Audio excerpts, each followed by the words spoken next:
collaboration with the Cyprus Mail. This is the Cyprus News Digest with Rosie Haralambous.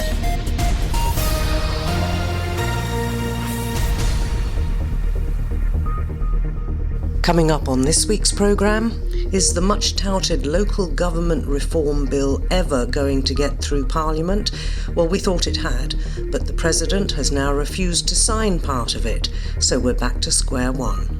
The proposals were good and they were going to protect the Agamas, and they sent it back. And you know why they sent it back? They sent it back and they are trying to press and to bully, in my opinion, the government officials, the employees, to change the initial opinion. And this is a disgrace. And the island has been hanging under a dust cloud for the last several days. It's causing breathing difficulties in vulnerable groups, and it is a problem for public health. It's a microgram per cubic meter of PM in the air. PM considered to be particulate matter. As a fraction of this particulate matter is the dust here now we see in the atmosphere. There was a concerted sigh of relief a couple of weeks ago when the planned reforms of local government went through the House of Representatives. But did they? Because apparently President Anastasiades has refused to sign off on a section of the relevant legislation. Now, does that put the whole thing in jeopardy, or only the part that he objects to? And indeed, if the whole thing is in jeopardy, are we going to lose the promised EU funding that's part of the Recovery and Resilience Fund? Joining us to discuss the issue is our Greens MP, Alexandra Atalido. Alexandra, first and foremost, what is the President refusing to sign off on? Because I thought that all these details were sent to the government quite some time before it went to the plenum. Yeah, Rosie, the President actually sent the bill back because he disagrees with the geographical boundaries of one municipality, the West Paphos municipality, or Agamas municipality, which includes Peja and some of the village of Laona Agamas. The President disagrees with this, and he thinks that the Parliament has no right to change the geographic areas or to decide on the creation of municipalities. The problem is that they sent it to the Parliament when we were sworn into office last June. We received a package of more than 400 pages of the bills, 3 bills. We had to study them, and they had this annex. And then we suddenly started to receive objections from all over Cyprus. All municipalities and villages, they had objections to the plans of the government. We spent a lot of time, we compromised a lot, all of us, in order to arrive to an agreed bill that we sent to the plenary. And we voted. After 10 years of negotiating, we finally had the reform of the local authority bill. Instead of respecting this, the President decided that he has to send it back, saying that we don't have the authority, that the authority to set the boundaries and the new municipalities lies with the government, lies with the President, it's executive prerogative. And this, I think, is very dangerous because it opens the door for everybody who disagrees now to go to the High Court or to the court, use what the President wrote to send back the bill so that the bill will not pass. I think the government is shooting its own foot. They made a very big mistake, and the reason behind it, in my opinion, is that they have plans for Agamas, and this decision by the Parliament maybe will not facilitate what they are planning to do, because in my opinion they are going to destroy the whole peninsula by creating roads and building within the Agamas and allowing a development that is not to the benefit of a Natura 2000 area. So I believe that maybe he was misguided, I am not sure, but he sent the bill back and now we may not have the reform. And you know that they have been pressing the parliament to pass the bill because it is associated with the release of the funds from Europe. Instead of respecting that, we had one meeting after the other to pass it. They decided in a reckless way to send it back.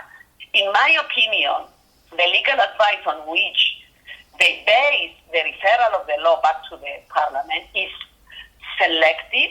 It shows that because a lot of other boundaries were changed, a lot of other municipalities were changed, and I have to underline that at the last moment, the ruling party introduced another municipality. We filed our amendments in December and they came in March and filed amendments. And instead of respecting our patience and our contribution, they are just blowing everything up, in my opinion.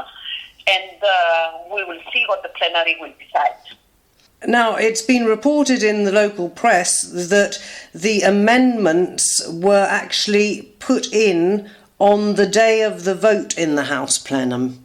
No, that's a lie. That's a lie. And actually, I said it today. One of the members of the parliament that is in the committee, and it belongs to the ruling party, claimed that today in a debate we had at the public television, and I said it. It's a lie. We filed all our proposals as Green Party in December. Either they do not do their homework or they are lying. And I can back it with everything because these things, they are recorded in the House of Representatives Committee. They are lying. Let's talk about the number of municipalities, because if I recall, you mentioned 10 years, I know I've been talking about it for goodness knows how long, that the original plan was to down our 30 municipalities to 17. Now we've ended up with 20. Why is that? Because they added more municipalities, including the governing party. We did not. The Green Party did not increase the number of municipalities. Not only that, they postponed the elections, they postponed democratic procedures because of this bill. Not only that, they refused to pass an amendment of ours demanding local plebiscite so that the people would decide if they accept or not the change. They refused everything and they increased the number of the municipalities and they are accusing everybody else. I really, there is no sense in how they manage this issue.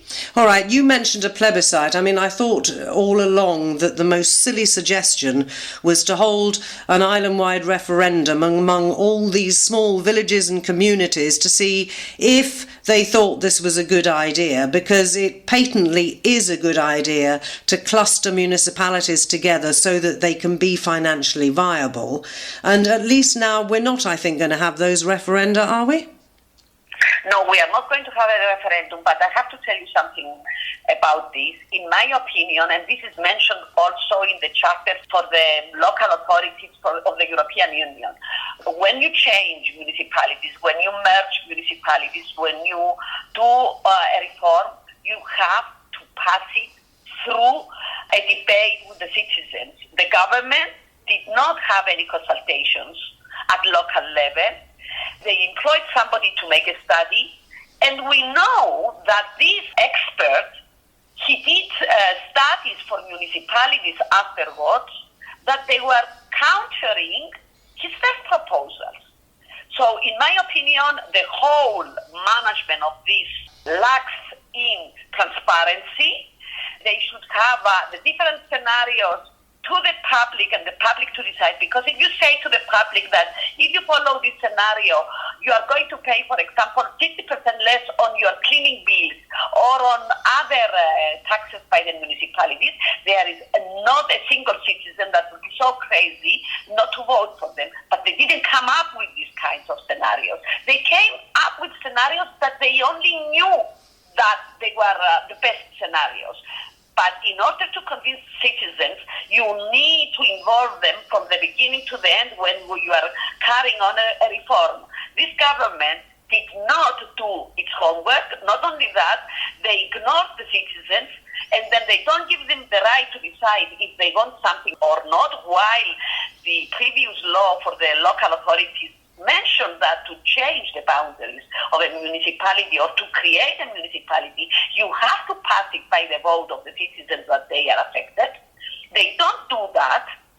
And not only that, the people, they don't know what are the changes. We as Greens, we tried first to introduce important amendments as to transparency, that all the meetings are going to be public unless there is something so confidential that it cannot be made public, because we want the citizens to follow what local authorities are doing on their behalf. We also introduce accountability. We also introduce another area of competence, which is the area of the protection of the environment and the combating of climate change, because we believe that this fight has to be done at the local level, because unfortunately this government has a very bad record on protecting the environment or combating climate change. And we see it with the proposals that are coming, and you will see it in a few weeks about Agamas. So in my opinion, the Green Party tried to improve the bill so that it reflects the challenges, the current challenges and the future challenges that we are going to face. Instead, the government is, in my opinion, based on a legal advice that only suits the government, send it back. Everything is in the air. We don't know what's going to happen. Well, I don't think any of us do. We've been following for how many years. We don't know how long it's going to take to happen either. I think there are two worrying things, and one is, of course, whether or not this is, as you hinted at the beginning, a way of parcelling out the municipalities in such a way that development within the protected Agamas Peninsula can go ahead. It's what some of the more remote villages certainly seem to want, and it is the last pristine area of our island. So that's one big worry. But the other one, I think, is whether or not there is any way that you can follow exactly what is going on and whose interests are being served. Exactly. As you know, in 2003, there was a study paid by the European Union which outlined the boundaries of the Natura area in Agamas. They reduced it by 50%. Not only they reduced it by 50%, but in 2016 there was a ministerial council decision to have a common plan for the Agama Peninsula. Instead, for some reason, they changed the decision and they started to have a local plan only for the villages, and they excluded Beja, that Beja, the 27% of the land of Beja, is in the forest of Agamas. They take decisions that they cannot really explain, and all of us, our mind goes to development and interest by big companies and big financial personalities of Cyprus that they want to develop the area. And not only that, they are planning even into the protected area to create roads and to create small kiosks that they are going to sell, they say, because the people are working and they need to sit somewhere to have a drink. But the people who walk, if you go there and you walk, because I've been walking there all my life, the people, they carry their backpacks, they have their water, they have their fruits. They are not the kind of people that they want this kind of development. They are going to remove the people from the villages, and the developments at the coastal area will get them. The villages are going to die little by little, and this they are calling it protecting the interest of the village. No, I doubt that. I challenge them to prove it. We asked as a committee to see what they are planning, and they say, oh, it's not ready. We know it was ready months ago, but the ministers did not like it because it was a good plan. The proposals were good, and they were going to protect Agamas, and they sent it back. And you know why they sent it back? They sent it back, and they are trying to press and to bully, in my opinion, the government officials, the employees, to change the initial opinion. And this is a disgrace. Well, those are strong words indeed, Alexandra. What happens now with this piece of legislation? It will be voted, the referral of the president back to the parliament will be voted by the plenary. If it's voted down, then he has a right to send it to the High Court. I heard today, during the debate at the public television, that he's not going to refer it to the High Court, but I heard also that the authorities of one village have sent a letter saying that they are very happy with what we proposed and they want to be with the municipality of Beja in this new municipality and the boundaries that they are extended. So even this excuse that the villagers, they don't want it, it's falling down, it's crumbling down. So this reinforces my opinion that they are doing this because in the back of their mind, they want to develop the area, the last area of Cyprus that is not developed. Yeah, unspoiled. It's a shame when this government goes to Europe and they say that they are going to take initiatives against climate change in the area, not only Cyprus. We want to change initiatives in the area while they are destroying everything with their decisions. Alexandra Adalides, who's an MP with the Green Party in our Parliament, thanks for joining me. Thank you. As mentioned in that interview, parts of the Akamas Peninsula are designated Natura 2000 sites, and just this week the European Commission called on Cyprus to take measures to protect and manage its Natura 2000 sites. This is all part of the requirements to protect biodiversity across the European Union. The European Green Deal and the EU Biodiversity Strategy for 2030 both aim to halt biodiversity loss by preserving natural sites and restoring damaged ecosystems to favourable conservation status. In June 2021, the Commission sent a letter of formal notice to Cyprus. However, they said this week that to date, of the 37 areas concerned, conservation objectives have not yet been set for 3 special areas of conservation, and moreover those set for the other 34 do not fulfil the requirements of the Habitats Directive, as they're either too vague or they don't properly identify the species targeted. The announcement went on that in addition conservation measures have not been set for 33 SACs or special areas of conservation, and those established for 4 SACs are too general to ensure an adequate protection of the species and habitats. So the Commission has decided to issue a reasoned opinion. Cyprus now has 2 months to reply and to take the necessary measures. Otherwise, the Commission may decide to refer the case to the European Court of Justice. Keep up to date with events in Cyprus and around the world with the Cyprus News Digest. We've been choked by Saharan dust over the past week or so, and although we're quite used to this, it has caused quite some discomfort across the island.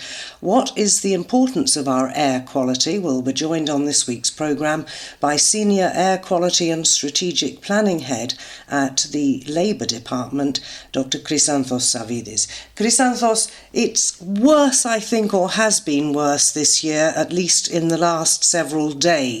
What can you tell us about how long this will go on for and the dangers? This phenomenon is a meteorological one. We, as a competent authority for the air quality in Cyprus, we have to measure on the ground and inform the European Union. Although the projections about how this phenomenon will last and how long, it's something that the meteorological department is a responsibility. Although we have a close cooperation with them, and I know an information received from the meteorological department that this episode will last at least until Thursday. They say that it's almost 4 times above the safe level. Now, that's milligrams of what exactly? It's micrograms per cubic meter of PM in the air. PM considered to be particulate matter. As a fraction of this particulate matter is the dust here now we see in the atmosphere. We can explain that particulate matter is a pollutant, includes several, let's say, constituents appears in the atmosphere. One of these is the dust. This is resulting from two major reasons, is the physical and the anthropogenic. The anthropogenic is the traffic, the industry, residential combustion, and the combustion anywhere in the land of Cyprus caused by our people, and the physical events like the sea salt, the episodes, the dust episodes, from Sahara or Syria or the surrounding area close to Cyprus. So this is the two main reasons resulting in the high concentrations from PM in the atmosphere. And of course, this particulate matter, some of it is very small and therefore it can be easily inhaled. Have you any idea whether or not the mask wearing that we've been doing during the pandemic has in any way reduced the danger? Okay, it is reducing the danger, but not in so much percentage, let's say. In scientific papers, we can find that this simple mask we are wearing during the pandemic can reduce only to a percentage of 50%. So as simple as we can say that the figure we are seeing under our stations is reduced by 50% if we are wearing the mask in the outside area. Now, you mentioned residential combustion. I think by that you meant people who have fireplaces, that they burn wood and so on, and they're very popular now. Do you have any idea what percentage of the harm is being done by residential fireplaces? This is a very tricky question, meaning that if in the fireplaces we are burning pure wood, the levels of pollutants produced is not so harmful, let's say. In the case we are burning wood with, let's say, any volatiles, any additives of the wood, that's a huge problem, producing very high risky pollutants, toxic pollutants, in means of even concentration or in danger. So I have several times take the opportunity to say, if you are having fireplaces in your house, never use something else than pure wood. So in actual fact, you might say that bonfires out in the country where people tend to burn items of wood that have been painted and things like that, they are much more dangerous. Painted wood, it's very, very dangerous. Very, very dangerous because they emit pollutants, high toxic pollutants, like PAHs, it's polyaromatic hydrocarbons. Low quantities may produce or cause toxic effects to the human body. And do you have figures at the Labour Ministry for the number of people who die each year from diseases that can be brought on by breathing in this sort of air? It's not in brackets dying, it's year losses. It's another phrase. It's year losses due to the bad air quality living in a certain area. In our cases, there is a European report saying for each European country, based on what air quality measuring and other facts dealing with human health, and this part of those year losses losing in our country, let's say, it's attributed to the bad air quality we have or the air quality we have in our island. Other parameters are the smoking, the food, if we are making exercise or not, and other parameters can harm the body. So it's a contributory factor, I suppose we could say.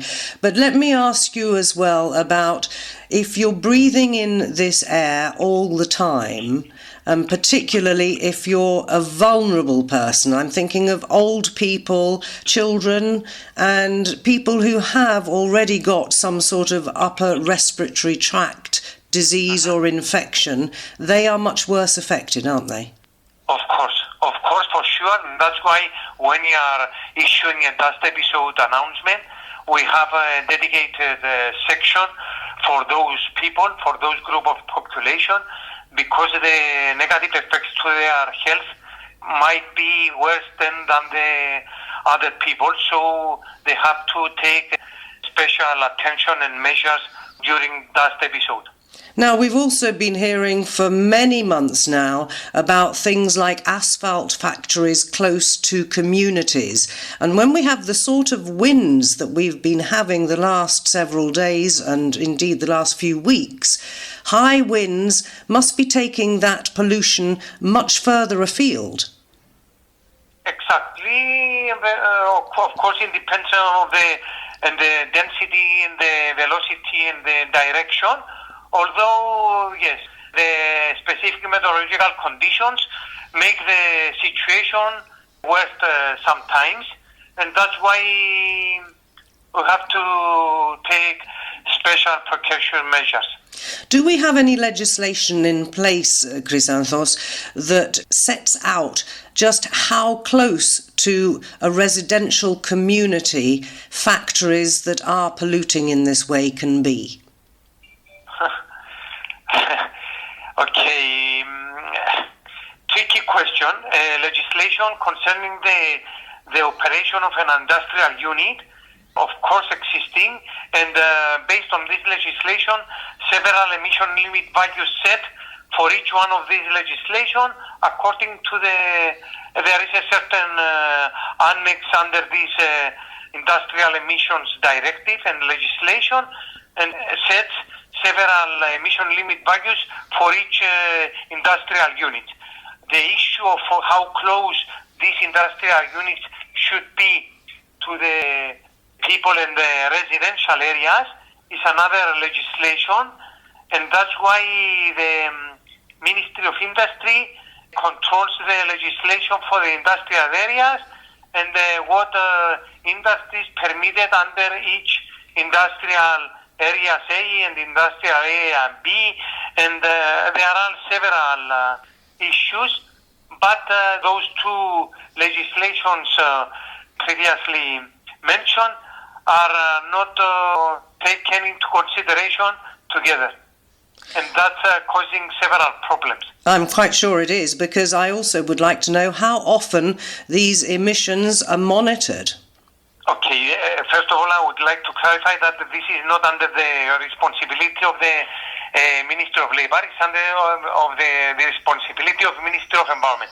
Although, based on my knowledge, there are the high-risk industries, high-risk, let's say, cement plants and power plants, are monitored online all the time. Other industries, let's say, smaller or, let's say, less harmful, are monitored very rarely and based on the availability of the personnel of the competent authority.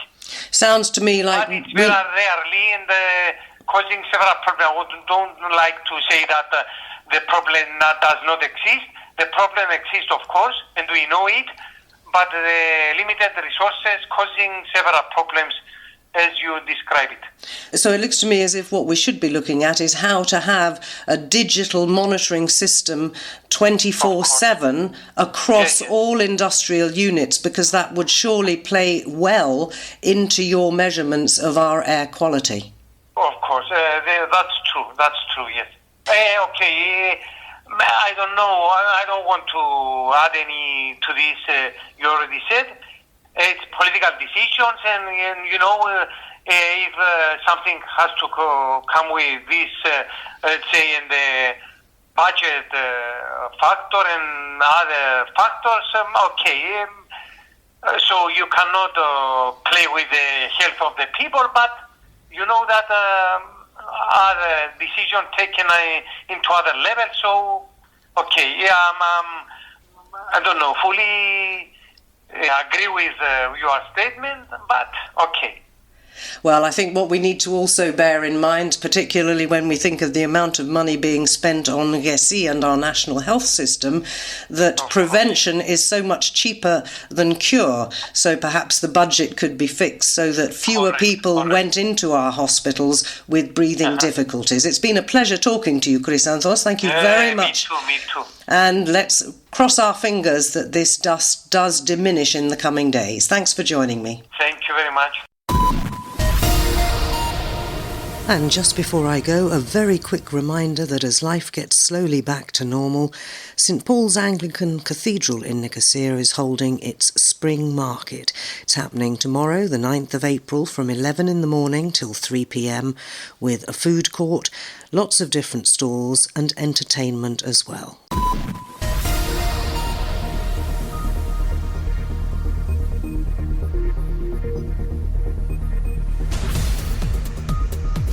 Well, that about wraps up this edition of the Cyprus News Digest. Many thanks for your company. Hope you'll join me next week. Till we meet again, take care and God bless. Bye-bye now.